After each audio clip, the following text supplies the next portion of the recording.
Medyo tapos na natin pakuluan mga kaso. Ngayon, aangunin na natin. So yun o, naangon na natin at bubuhos na natin ang tubig.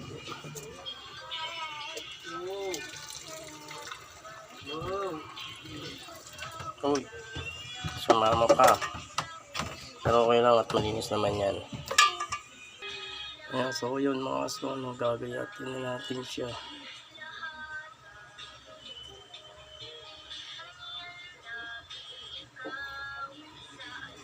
Tiin natin.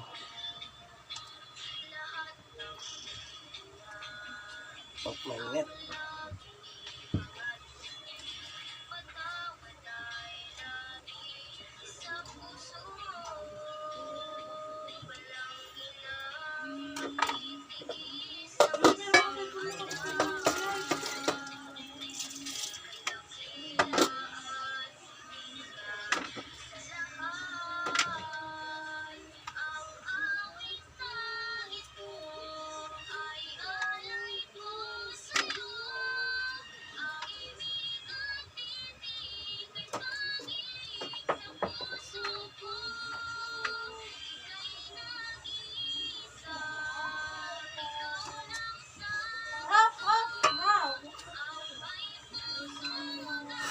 Yun mga kasong mainit.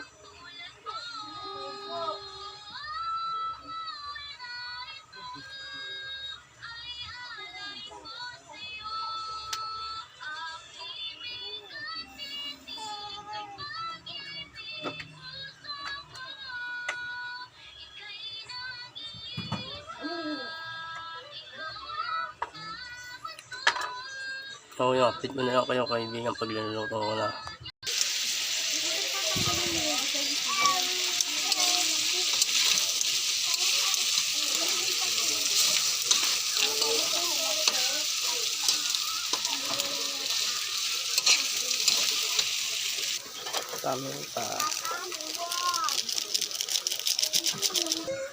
So yung mga kaso, pinakumukulo na natin sa toyo para kumapit yung lasa. Ngayon pa hindi pa nalalagyan yung suka. So maglalagay mo tayo ng bigas, sasahing mo tayo ng bigas. Takpan muna natin. Ayan. Sahing na tayo. So yung mga kaso, kapag sahing na tayo, ito ay medyo tuyo-tuyo na itong sabaw ng adobo natin. Nagdagang ulit ng konting tubig. So ngayon lalagyan na natin yung suka. Hindi kompleto ang adobo pag walang suka.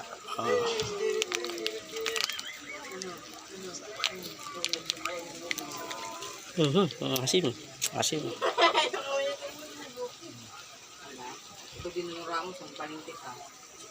Asim yung aso. Haluin natin. Tingnan lang natin ulit. Medyo pakuluan natin ulit. Ayan natin lagay yung magic syrup. So yun guys, nailagay ko na yung magic syrup. Hindi ko na naisama sa video kasi mamadali na rin ako para nakakain na lahat ng tao rin sa bahay. Kunting pakulo na lang to mga kaswang. Hinaan natin yung apoy. Malapot pa doon pang sabaw. Medyo palapot-laputin na natin yung sabaw, no?